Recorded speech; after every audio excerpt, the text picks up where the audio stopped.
آپ کی بیوی ماں بننے والی ہے۔ ڈاکٹر کی بات پر کاظم شاہ پتھر ہوا تھا، جبکہ باقی سب منہ پر ہاتھ رکھ گئے تھے۔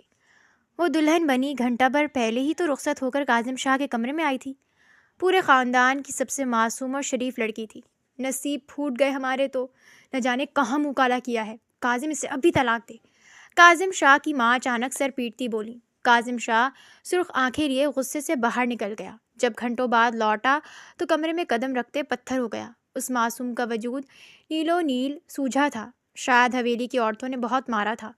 وہ سسکتی ہوئی حور کے پاس گھٹنوں کے بل بیٹھا۔ یہ بچہ کس کا ہے؟ لہجے میں آگ سی تپش لیے اچانک اس کا بازو جکڑا کہ وہ بولا۔ حور مسلسل سسکیاں بھر رہی تھی۔ ایک نظر کاظم کو دیکھتے وہ مزید رونے لگی۔ حور، میں پوچھ رہا ہوں کہ یہ بچہ کس کا ہے؟ بتاؤ مجھے، ورنہ میں تمہیں طلاق دے دوں گا۔ وہ کھڑے ہوتے دھاڑا تھا۔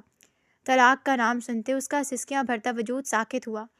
وہ بے یقین نظروں سے کاظم کو دیکھ رہی تھی، پھر رینگتے اس کے پاؤں پکڑ لیے۔ کاظم اس کی اس حرکت پر ساکت رہ گیا۔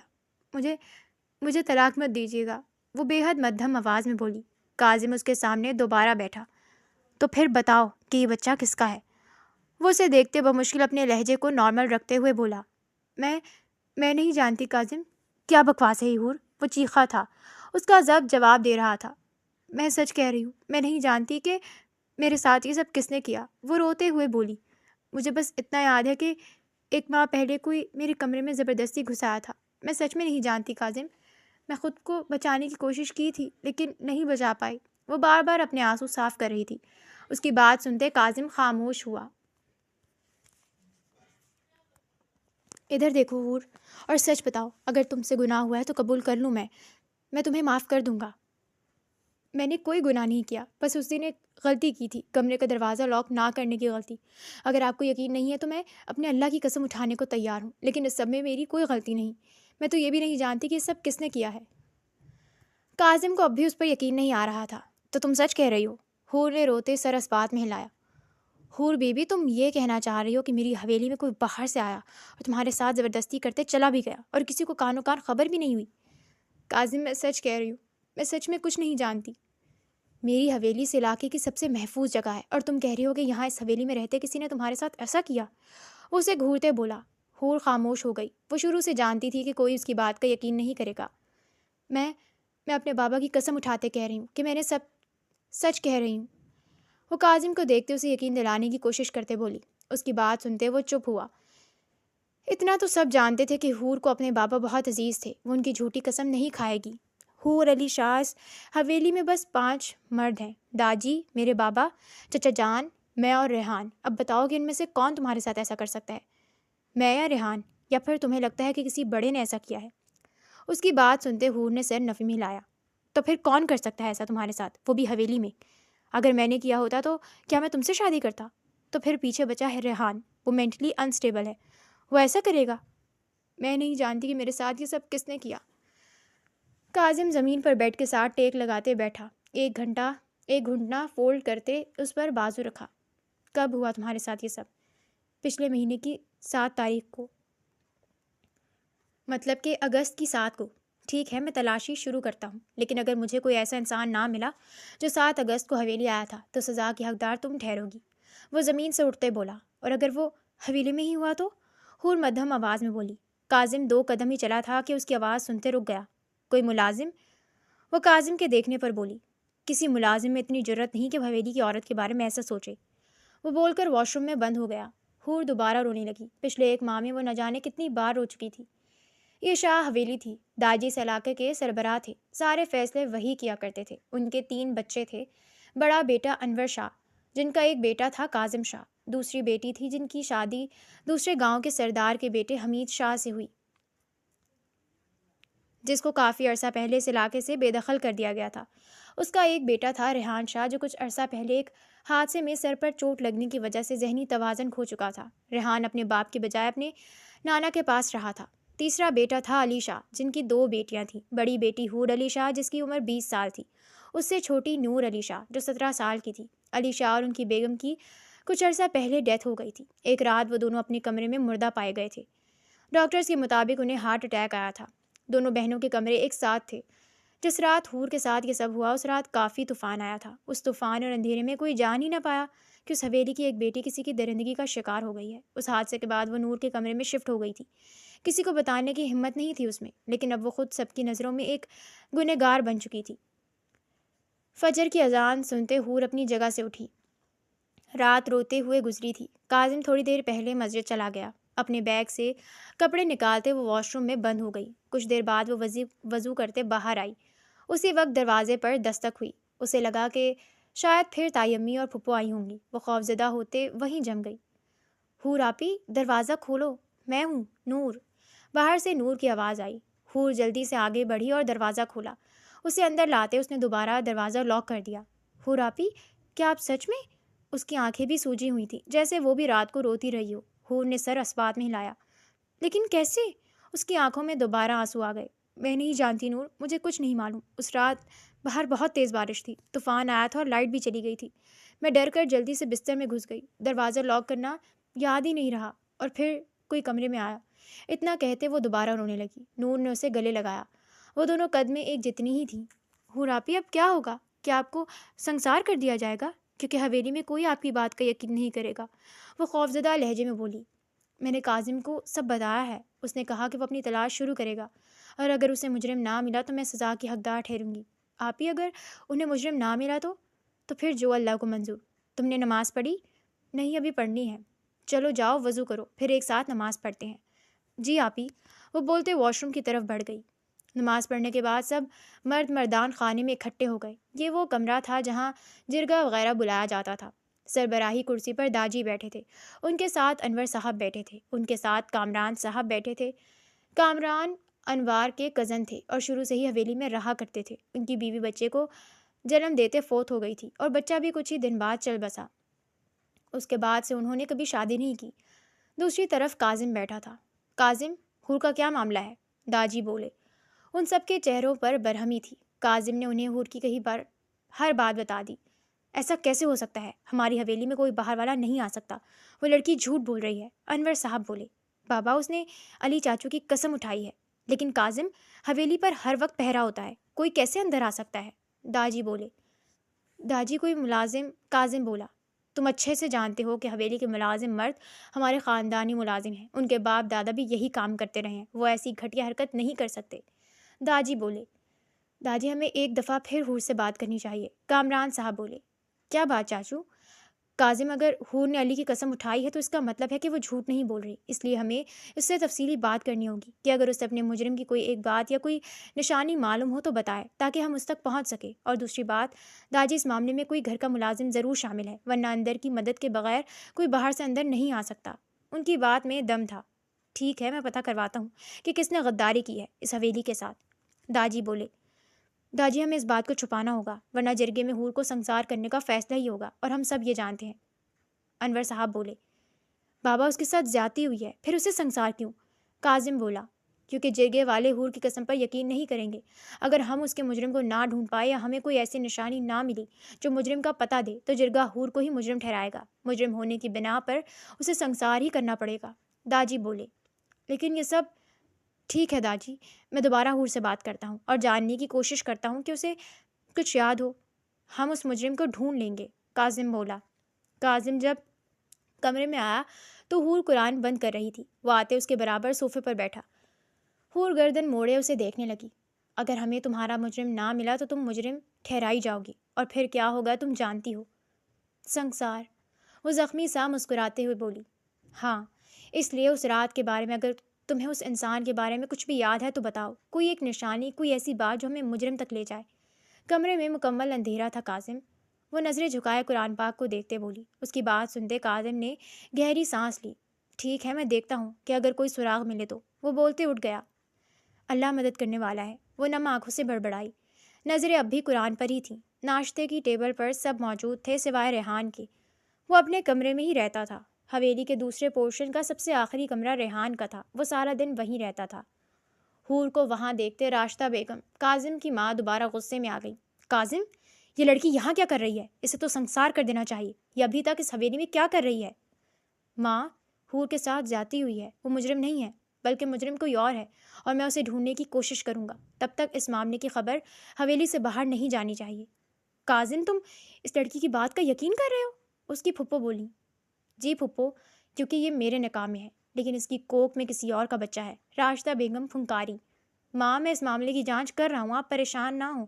جب تک یہ ثابت نہیں ہو جاتا کہ حور مجرم ہے، تب تک آپ سب اسے اس حویلی کی بڑی بہو کی طرح رکھیں گے، اور جو آپ دونوں نے کل اس پر ہاتھ اٹھایا ہے اس کے لیے آپ داجی کو جواب ضرور دیں گی۔ کاظم آخر میں دونوں کو دیکھتے بولا۔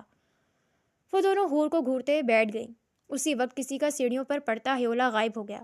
ایک دن مزید گزر گیا۔ اگلے دن نہ جانے کیسے پورے علاقے میں خبر پھیلائی گئی کہ حویلی کی بڑی بیٹی نے کسی کے ساتھ منہ کالا کیا ہے۔ جس کا ڈر تھا وہی ہوا۔ گاؤں کے بڑے بزرگ جرگے میں اکٹھے ہو گئے۔ ابھی تک مجرم کا کوئی سراغ نہ ملا تھا۔ بچی کے ساتھ زیادتی ہوئی ہے بزرگوں، اس بچی کی اس میں کوئی غلطی نہیں ہے۔ کامران صاحب بولے۔ آپ یہ بات کیسے کہہ سکتے ہیں؟ ایک بزرگ بولے۔ کیونکہ اس بچی نے اپنے مرے ہوئے باپ کی قسم اٹھائی ہے، انور صاحب بولے۔ داجی خاموش تھے۔ کاظم ان کے ساتھ کھڑا تھا۔ وہ دونوں جانتے تھے کہ کیا فیصلہ ہونے والا ہے، بلکہ حویلی کا ہر فرد جانتا تھا کہ کیا فیصلہ ہوگا۔ انور صاحب، ہم کسی قسم کی قسم پر یقین نہیں رکھتے، وہ خود کو بچانے کے لیے جھوٹی قسم بھی اٹھا سکتی ہے۔ وہی بزرگ بولے۔ کیا آپ کے پاس کوئی ایسا ثبوت ہے جس سے ثابت ہو سکے کہ وہ بچی بے گناہ ہے اور وہ سچ کہہ رہی ہے؟ ایک دوسرے بزرگ بولے۔ ابھی تک ہمارے پاس ایسا کوئی ثبوت نہیں ہے، انور صاحب بولے۔ تو پھر آج ہی فیصلہ کیا جائے، وہ پہلے والے بزرگ بولے۔ آپ میں سے کتنے بزرگ ہیں جو چاہتے ہیں کہ بچی کو سنسار کر دیا جائے؟ داجی کڑک آواز میں بولے۔ چند ایک کے سوا باقی سب نے ہاتھ اٹھائے۔ فیصلہ ہو چکا تھا۔ عصر کے بعد اسے حویلی کے باہر کھلے میدان میں سنسار کیا جانا طے پایا تھا۔ حویلی میں نور مسلسل حور کے ساتھ لگے روئے جا رہی تھی۔ نور، میری قسمت میں یہی تھا، وہ اسے چپ کروانے کی کوشش کرتے بولی۔ نہیں آپی، یہ زیادتی ہے۔ جرگے کا یہی فیصلہ ہے۔ غلط ہے یہ فیصلہ۔ جس نے آپ کے ساتھ یہ سب کیا ہے وہ کیوں گناہ گار نہیں ہے؟ اسے کیوں سزا نہیں دی جا رہی؟ نور، یہ مردوں کا معاشرہ ہے، یہاں عورت کو سزا دینا مردانگی سمجھا جاتا ہے۔ اس لیے تو میرے مجرم کو ڈھونڈنے کے بجائے مجھے مجرم بنایا گیا، تاکہ ان مردوں کی شان میں کوئی کمی نہ آئے۔ لیکن تم پریشان نہ ہو، میں اپنی قسمت کا لکھا قبول کر چکی ہوں۔ میری زندگی بس اتنی ہی تھی۔ آپی، وہ بولتے دوبارہ اس کے ساتھ لگ گئی۔ حور خود کو بمشکل رونے سے باز رکھے ہوئے تھی۔ وہ تو نور کے سر پر ہاتھ پھیرنے لگی۔ نور، وہ جو کوئی بھی ہے اس حویلی میں ہی ہے، شاید اس آخری کمرے میں، یہ میرا دل کہتا ہے، وہ بڑبڑائی۔ نور اس کی بات سنتے پیچھے ہوتے اسے دیکھنے لگی۔ آپی، ریحان آدھا پاگل ہے۔ آدھا پاگل نہیں ہے، پورا نہیں۔ اور مجھے آج صبح اس کمرے سے کچھ ملا تھا۔ میں کاظم سے بات کرنے کے بعد دوبارہ اپنے کمرے میں گئی تھی اور مجھے بیڈ کے پاس یہ ملا تھا۔ اس نے بولتے ہاتھ سامنے کیا۔ اس کے ہاتھ پر ایک سٹار تھا جو غالباً سٹیکر تھا، جو شاید جوتوں کے ساتھ لگا ہوا تھا اور اس کمرے میں رہ گیا تھا۔ اگر وہ ریحان نہیں ہے تو وہ جو کوئی بھی تھا اس کمرے سے منسلک ہے۔ وہ یقیناً پہلے ریحان کے کمرے میں تھا، پھر میرے کمرے میں آیا۔ آپ یہ کاظم بھائی کو دیں۔ اب دیر ہو چکی ہے نور، اب کچھ بھی ہو جائے فیصلہ نہیں بدلے گا، اس لیے تم احتیاط کرنا، خاص کر ریحان سے۔ لیکن آپی، اسی وقت دروازہ کھٹکا۔ حور باجی، عصر کا وقت ہو گیا ہے۔ باہر سے ایک ملازمہ کی آواز آئی۔ نور دوبارہ اس سے چپک گئی۔ دیکھو نور، جان سب کی جانی ہے، اس دنیا میں ایسا کوئی نہیں جو پیدا ہوا اور مرا نہ ہو، اس لیے تم یہی سمجھ لو کہ میری موت آج ہی لکھی ہے۔ نہیں آپی، آپ کی موت نہیں، آپ کا قتل، میں یہ نہیں ہونے دوں گی، وہ بولتے اٹھی۔ کوئی تمہارا یقین نہیں کرے گا نور، اس حویلی میں کوئی تمہارا یا میرا یقین نہیں کرے گا، وہ کھڑے ہوتے بولی۔ اس کی آنکھیں نم ہو گئیں، ضبط جواب دیتا جا رہا تھا۔ کاظم بھائی میرا یقین کریں گے؟ نہیں کریں گے، میں نے اپنے مرے باپ کی قسم اٹھائی تھی، لیکن اس نے تب بھی میرا یقین نہیں کیا تھا۔ یقین آنکھوں میں جھلکتا ہے نور، اس کی آنکھوں میں ہر وقت شک تھا۔ تو داجی یا پھر کامران چاچو؟ اسے ایک سٹیکر سے تم کچھ ثابت نہیں کر پاؤ گی، اور داجی بھی جرگے کے خلاف نہیں جائیں گے۔ اسی وقت دروازہ دوبارہ کھٹکھٹایا گیا۔ حور، میں ہوں، کاظم۔ باہر سے کاظم کی آواز آئی۔ ابھی اذان نہیں ہوئی تھی، اسے سنسار کرنے کے بعد نماز پڑھی جانی تھی۔ حور نے آگے بڑھتے دروازہ کھولا۔ کاظم بھائی، حور آپ ہی بے قصور ہے، مجرم کوئی اور ہے۔ نور روتے اس کے قریب آئی۔ نور، ہمیں جرگے کا فیصلہ ماننا ہوگا، اب ہم کچھ نہیں کر سکتے، اور رہی بات مجرم کی تو اس کا کوئی سراغ نہیں ملا ہمیں۔ سراغ؟ اگر میں آپ کو کوئی سراغ ڈھونڈ دوں تو کیا یہ سزا رک سکتی ہے؟ نہیں، کیونکہ یہ سب اب بے فائدہ ہے نور، ہم سب جانتے ہیں کہ جرگے کے فیصلے بدلا نہیں کرتے۔ چلے کاظم شاہ، حور مضبوط لہجے میں بولی۔ راہداری سے گزرتے حور کی نظر سامنے اٹھی جہاں آخری کمرے کا دروازہ اس وقت کھلا تھا اور ریحان سر نکالے باہر دیکھ رہا تھا۔ حور کے دیکھنے پر وہ فوراً اندر بھاگ گیا۔ وہ انسانوں سے بھی ڈرتا تھا۔ وہ سب میدان میں آ گئے۔ ایک طرف درخت تھا جس کے ساتھ اسے باندھ کر سنسار کیا جانا تھا۔ حویلی کی عورتیں ایک طرف کھڑی تھیں اور باقی لوگ دوسری طرف کھڑے تھے۔ حور کو باندھنے کا کام کاظم کا تھا اور پہلا پتھر مارنے کا بھی۔ اسے باندھنے کے بعد وہ سب لوگوں کے ساتھ کھڑا ہو گیا۔ ان سب کے ہاتھ میں چھوٹے بڑے پتھر تھے۔ کاظم کے ہاتھ میں ایک بڑا پتھر تھا جو جرگے کی طرف سے اسے دیا گیا تھا۔ حور اس کی آنکھوں میں دیکھ رہی تھی۔ کلمہ پڑھ لو حور، کاظم بولا۔ اس کی آنکھیں سرخ پڑنے لگی تھیں۔ حور نے آنکھیں بند کرتے کلمہ پڑھا۔ پہلا پتھر کاظم نے مارا تھا۔ اسے ایک جگہ کھڑے دیکھ ایک آدمی آگے آیا۔ کاظم سائیں، آپ پہلا پتھر ماریں، پھر ہی باقی سب بھی ماریں گے۔ میں یہ فریضہ آپ کو دیتا ہوں۔ اس نے وہ پتھر اس آدمی کو دے دیا۔ نہیں سائیں، پہلا پتھر باپ، بھائی یا شوہر کی طرف سے ہوتا ہے۔ اس لڑکی کا باپ اور بھائی تو ہے نہیں، اس لیے آپ کو ہی پہلا پتھر مارنا ہوگا۔ وہ اسے پتھر واپس پکڑاتے بولا۔ حور آنکھیں کھولے اسے ہی دیکھ رہی تھی۔ کاظم نے گہرا سانس لیتے پتھر پھینکا جو اس کے پاؤں کے قریب زمین پر گرا۔ اس کے ساتھ ہی باقی لوگوں نے پتھر مارنے شروع کر دیے۔ نور چیختے آگے بڑھنے کی کوشش کر رہی تھی لیکن اسے حویلی کی عورتوں کو پکڑ کر رکھا تھا۔ کچھ ہی پل بعد حور کا جسم بے جان ہو گیا۔ سب کو ہاتھ کے اشارے سے روکتے کاظم آگے بڑھا۔ اس کے گردن پر ہاتھ رکھتے اس نے محسوس کرنا چاہا، پھر ناک کے پاس انگلی رکھتے سانس چیک کی، پھر کلائی پکڑتے چیک کرنے لگا، پھر وہ پلٹا۔ سب اس کی طرف منتظر نظروں سے دیکھ رہے تھے۔ یہ لڑکی مر چکی ہے۔ اس کے بولتے ہی سب شکر کرتے پلٹ گئے۔ روتی تڑپتی نور زمین پر بے جان سی گر گئی۔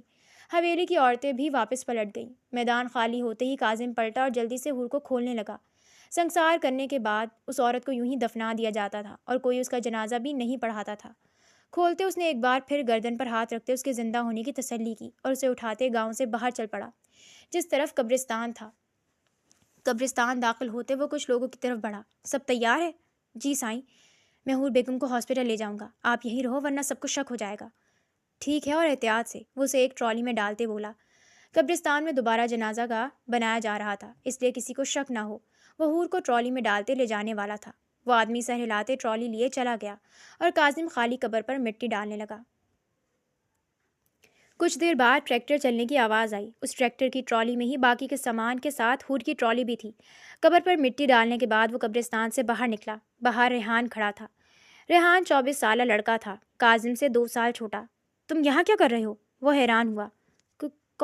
کون مرا؟ وہ پاگلوں کی طرح ہاتھ مروڑتے بولا۔ حور مری ہے۔ کون سی قبر؟ وہی تازی قبر۔ وہ ایک طرف دیکھتے بولا۔ کیوں مری؟ جرگے کا فیصلہ تھا۔ وہ اس کے کندھے پر ہاتھ رکھتے بولا اور پلٹ گیا۔ کچھ دن یوں ہی گزرتے گئے۔ ماما آج اپنی ماں کے بجائے نور کو کمرے میں آتے دیکھ ڈرتے بولا۔ ریحان ڈرو نہیں، آپ تو اچھے بچے ہو نا۔ آپ کی ماما کی کچھ طبیعت ٹھیک نہیں تھی اس لیے مجھے کھانا لانا پڑا۔ کیا ہوا انہیں؟ وہ دیوار کے ساتھ نیچے بیٹھتے بولا۔ وہ ڈر رہا تھا۔ آپ ہی کے ساتھ یہ سب کرنے والا ریحان نہیں ہو سکتا، وہ دل میں بولی۔ نور آرام سے چلتے اس سے کچھ فاصلے پر بیٹھی۔ آج صبح پھپھو کو چکر آ رہے تھے اور ابھی انہیں بخار ہو رہا ہے، لیکن میں نے انہیں دوا دے دی ہے، وہ شام تک ٹھیک ہو جائیں گے، پھر شام کا کھانا وہی لائیں گے۔ ابھی آپ یہ کھانا کھا لو۔ مجھے نہیں کھانا، وہ سر گھٹنوں میں دیتے بولا۔ ریحان پھپھو پریشان ہوں گی نا، وہ پہلے ہی بیمار ہیں اور اگر آپ بھی کھانا نہیں کھاؤ گے تو وہ مزید پریشان ہوں گی۔ مجھے بھوک نہیں ہے، وہ سر نفی میں ہلاتے بولا۔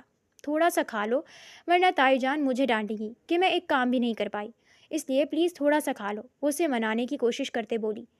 میں یہ کھانا یہاں رکھ رہی ہوں، جلدی سے ختم کرو، پھر میں نے دوا بھی دینی ہے آپ کو۔ وہ بولتے اٹھ گئی اور کمرے میں رکھے بیٹھ گئی۔ ہفتے میں ایک آدھ بار اس کمرے کی صفائی ہو جاتی تھی۔ کمرے کے درمیان میں ایک بیڈ رکھا تھا، ایک طرف الماری تھی اور ایک کاؤچ تھا بیٹھنے کو۔ کمرے میں تقریباً ہر جگہ کاغذ بکھرے ہوئے تھے، اس کے ساتھ کچھ سٹار جیسے اسٹیکرز بھی گرے ہوئے تھے۔ آپ کھانا کھاؤ، تب تک میں آپ کا کمرہ صاف کرتی ہوں، وہ ریحان کو دیکھتے بولی اور کاغذ سمیٹنے لگی۔ ریحان اسے کچھ پل دیکھتا رہا، پھر کھانا کھانے لگا۔ کچھ دیر بعد کاغذ سمیٹتے وہ بیڈ پر بیٹھ گئی۔ ریحان آپ کی دوائیاں کہاں ہیں؟ مجھے نہیں کھانی کڑوی دوائی۔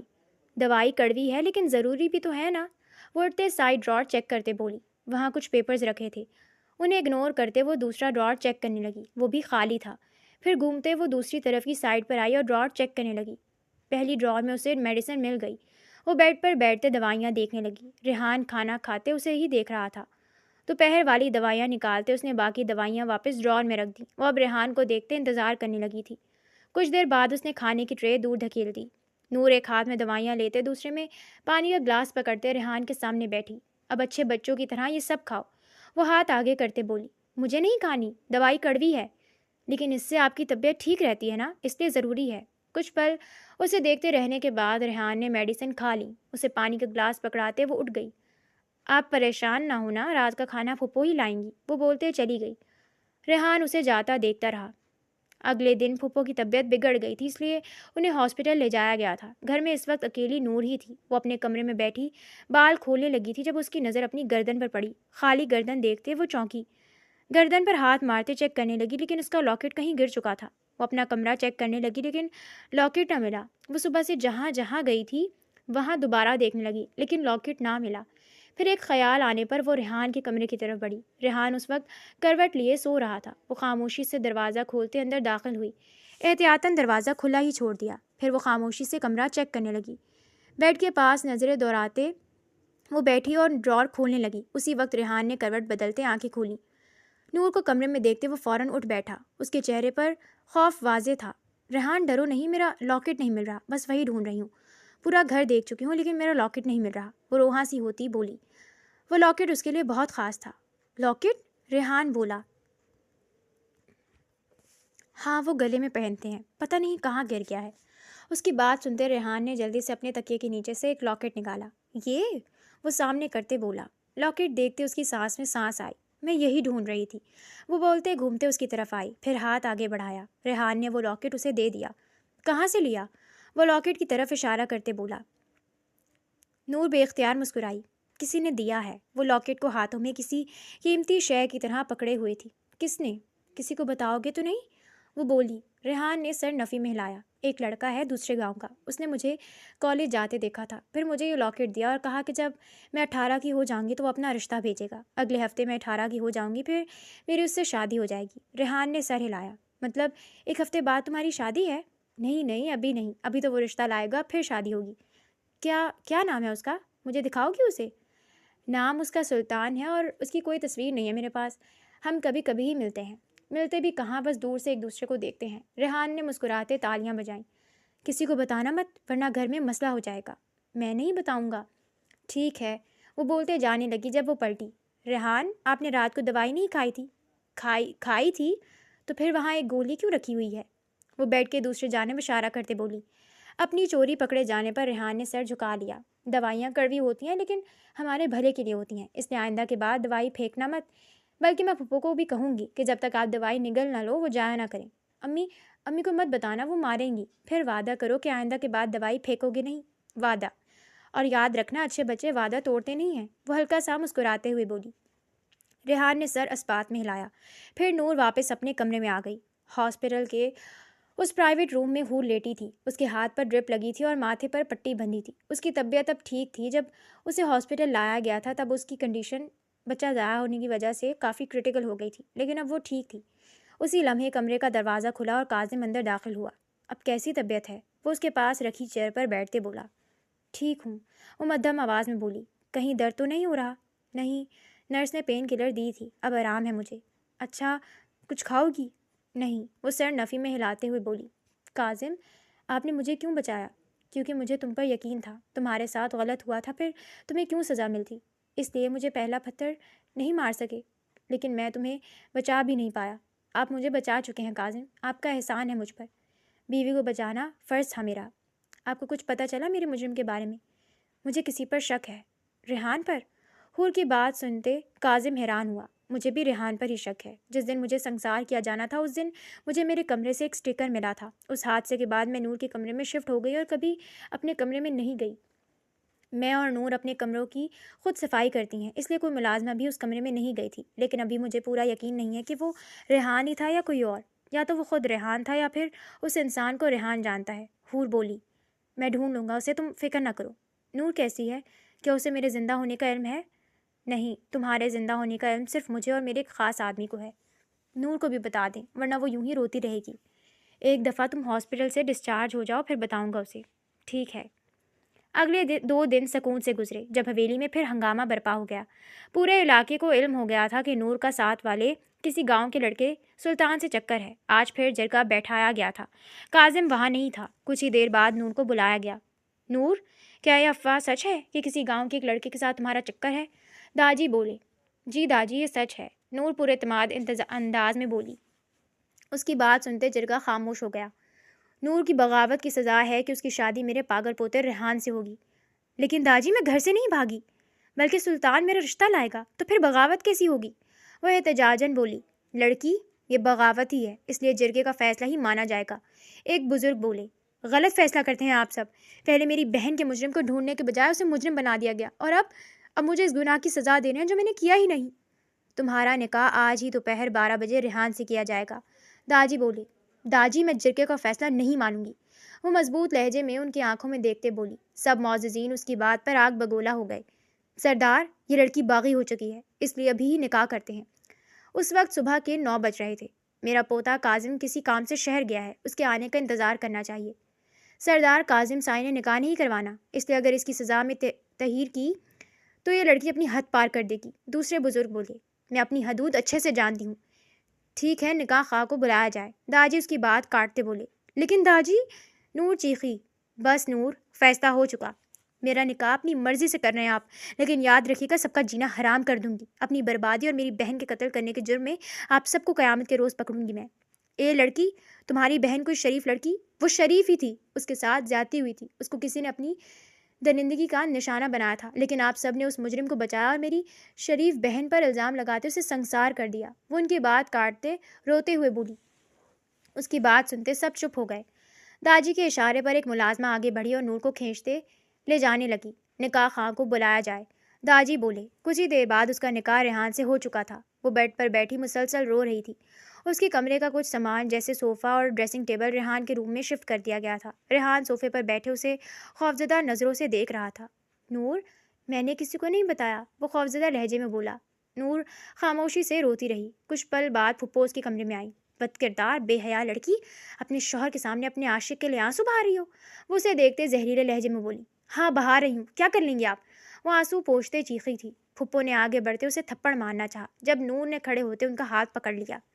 مجھے حور آپی جیسا سمجھنے کی غلطی مت کیجیے گا، آپ ان پر ہاتھ اٹھا سکتی تھی لیکن مجھ پر نہیں۔ وہ ان کا ہاتھ جھٹکتے بولی۔ ہمت تو دیکھو اس لڑکی کی، وہ حیران ہوتے بولی۔ میری ہمت کی تو بات ہی مت کریں آپ، جائیں یہاں سے، ورنہ کچھ غلط بول دوں گی میں۔ وہ انہیں باہر کا راستہ دکھاتے بولی۔ میرے بیٹے کا کمرہ ہے یہ، لیکن اب میرا کمرہ ہے۔ بہت خوشی سے اپنے بیٹے کا نکاح مجھ سے کروایا ہے نا، دیکھیے گا ناک میں چنے نہ چبوائے تو میرا نام بھی نور علی شاہ نہیں۔ میں بھی دیکھتی ہوں کہ کیا کرتی ہو تم، میرے ساتھ یا میرے بیٹے کے ساتھ۔ ریحان جیسے انسان کو میں کچھ کیوں ہی کہوں گی، لیکن باقی حویلی کا کوئی فرد نہیں بچے گا۔ یاد رکھیے گا، میرے ساتھ زیادتی کی ہے آپ لوگوں نے، بھگتنا تو پڑے گا۔ دیکھتے ہیں کیا کرتی ہو تم۔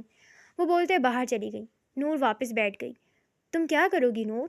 ریحان اسے دیکھتے خوفزدہ نظروں سے دیکھتے بولا۔ پتہ نہیں ریحان، لیکن انہیں سکون سے نہیں رہنے دوں گی۔ اس کے آنسو اب تک رک چکے تھے، وہ اب غصے سے کچھ سوچ رہی تھی۔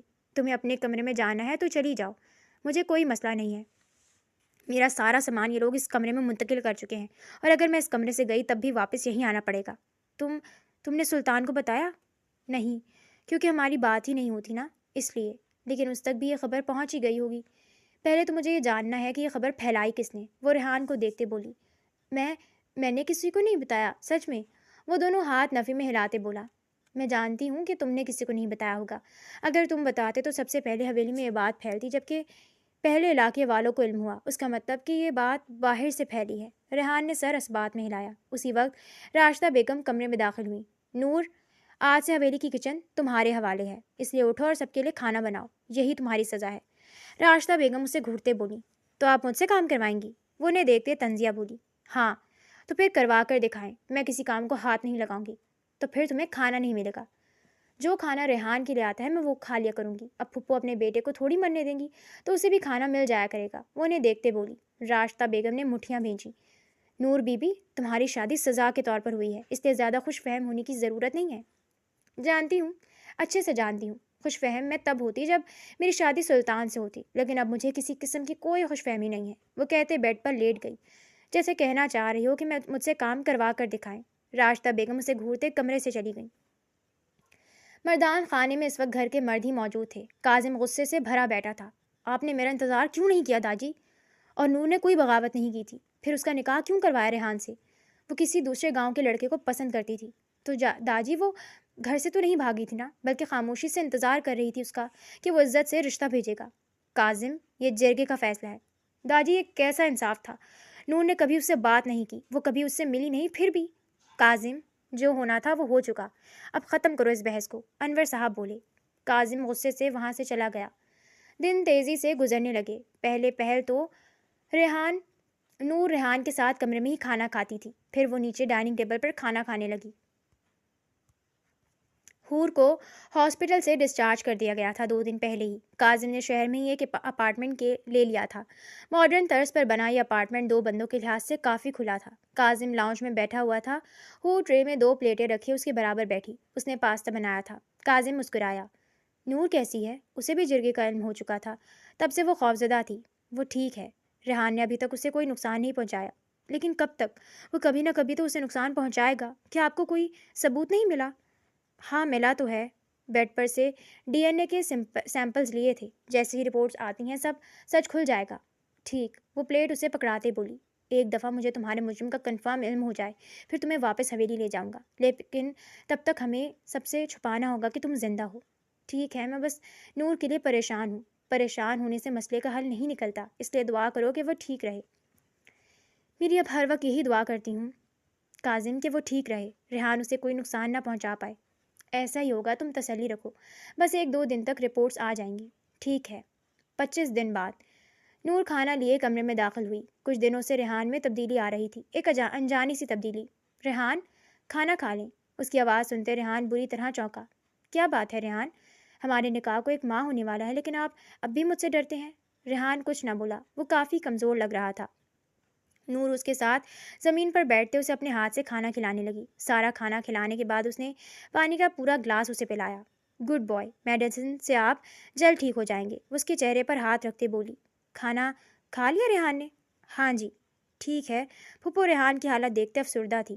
پھپھو، ہمیں انہیں ڈاکٹر کو دکھانا چاہیے۔ ڈاکٹر نے پھر وہی کہنا ہے جو پہلے کہتا ہے، لیکن اب ریحان کی حالت ٹھیک نہیں رہتی۔ جانتی ہوں، شاید تم ٹھیک کہہ رہی ہو، میں کل اسے ڈاکٹر کو دکھاتی ہوں۔ پھپھو، ہمیں اپنا ڈاکٹر بدلنا چاہیے، کیونکہ اس ڈاکٹر سے اسے شفا نہیں ملی۔ ہو سکتا ہے کہ ریحان کے لیے شفا کسی دوسرے ڈاکٹر کے ہاتھ میں رکھی گئی ہو۔ ٹھیک ہے، میں دیکھتی ہوں کوئی نیا ڈاکٹر۔ نور ٹرے اٹھاتے باہر چلی گئی۔ کچن میں داخل ہوتے اسے کاظم کی کال آنے لگی۔ السلام علیکم بھائی، کیسے ہیں آپ؟ وہ کال پک کرتے بولی۔ اسے کچھ دن پہلے موبائل کاظم نے لا کر دیا تھا کہ وہ حور سے بات کر لیا کرے۔ اچھا ٹھیک ہے، وہ کاظم کی بات سنتے بولی، پھر اللہ حافظ کہتے پلٹ گئی اور اپنے کمرے کی طرف بڑھ گئی۔ ریحان بیڈ پر بیٹھا تھا۔ اسے دروازہ بند کرتا دیکھ وہ فوراً اٹھا اور نور کو گردن سے دبوچتے دروازے کے ساتھ لگایا۔ تم نے کھانے میں کچھ ملایا تھا نا؟ بالکل ایک عام انسان کی طرح بول رہا تھا، ایسے جیسے وہ کبھی پاگل تھا ہی نہیں۔ میں نے کیا ملانا تھا ریحان؟ چھوڑے مجھے۔ وہ بائیں ہاتھ سے اس کے ہاتھ کو ہٹانے کی کوشش کرتے بولی۔ میں پاگل نہیں ہوں، سمجھی؟ کیا ہو گیا ہے آپ کو ریحان؟ پورا گاؤں جانتا ہے کہ آپ پاگل ہیں۔ میں پاگل کبھی ہوا ہی نہیں تھا، لیکن اب لگ رہا ہے کہ میں پاگل ہو رہا ہوں۔ اس کی بات سنتے نور سرخ چہرے کے ساتھ ہنسی اور دائیں ہاتھ کو دوپٹے سے نکالتے انجیکشن اس کی گردن میں لگاتے بولی۔ میں بھی شروع سے جانتی تھی کہ آپ پاگل نہیں ہیں، کیونکہ کوئی پاگل کسی لڑکی کا ریپ نہیں کر سکتا۔ انجیکشن لگتے ہی ریحان بے سود ہوتے پیچھے جا گرا۔ نور اس کے پاس بیٹھی۔ میں شروع سے جانتی تھی کہ آپ ہی کے ساتھ وہ سب کرنے والے آپ ہیں۔ جس دن آپ ہی کا نکاح ہوا تھا مجھے اسی دن علم ہو گیا تھا کہ آپ ہی کا مجرم کون ہے۔ اور ایک مزے کی بات بتاؤں کہ سلطان نامی کوئی لڑکا تھا ہی نہیں شروع سے۔ میں نے جان بوجھ کر تمہارے سامنے یہ بات کی کہ تم یہ بات علاقے میں پھیلا دو، اور میں نے ہی داجی کو کہا تھا کہ جرگے کا فیصلہ ہمارا نکاح ہوگا، اور دیکھو ویسے ہی ہوا۔ پچھلے 1 مہینے سے میں تمہارے کھانے میں کچھ ملا رہی تھی، اور دیکھو آج اس کا رزلٹ بھی مل گیا، لیکن اس سب سے تم کچھ ثابت نہیں کر پاؤ گے۔ کوئی تمہارا یقین نہیں کرے گا، کیونکہ سب جانتے ہیں کہ میں پاگل ہوں۔ ابھی کچھ دیر میں پولیس آئے گی اور آ کر تمہیں گرفتار کرے گی۔ تمہارا میڈیکل ہوگا اور تمہاری رپورٹس بالکل کلیئر ہوں گی۔ پھر تمہیں ایک لڑکی کا ریپ اور 2 لوگوں کی جان لینے کے جرم میں عمر قید ہو جائے گی۔ ریحان کی آنکھیں پھیلی، اس کا جسم سن پڑ رہا تھا، لیکن دماغ صحیح کام کر رہا تھا۔ تمہیں کیا لگتا ہے کہ جب ہمیں 25 دن پہلے علم ہوا تھا کہ آپ ہی کے مجرم تم ہو تو ہم اتنے خاموش کیوں رہے؟ کیونکہ ہمیں شک گزرا تھا کہ میرے ماں باپ اور بابا کی موت بھی طبعی نہیں تھی، اور آج ہمیں وہ انسان بھی مل گیا جس نے میرے ماں باپ کو وہ انجیکشن دیا تھا اور جس نے تمہیں سلو پوائزن لا کر دیا تھا۔ اس کی بات سنتے ریحان کی سانس اٹکی۔ ریحان صاحب، قتل وہ چیز ہے جس کا سراغ سالوں بعد بھی ہی صحیح لیکن مل ضرور جاتا ہے۔ نور بولتے اٹھ کھڑی ہوئی اور الماری کی طرف بڑھی۔ پھر ریحان کا خفیہ لاکر کھولتے اس نے کچھ پیپرز نکالے۔ ارے واہ ریحان صاحب، تو ڈرگ ڈیلر بھی نکلے؟ وہ پیپرز دیکھتے بولی۔ ریحان نے سر نفی میں ہلایا۔ مت کرو نور، میں تمہارا شوہر ہوں، اس رشتے کا ہی خیال کر لو۔ شوہر ہونے سے پہلے تم میرے ماں باپ کے قاتل اور میری بہن کے مجرم ہو، سزا تو تمہیں ملے گی ہی۔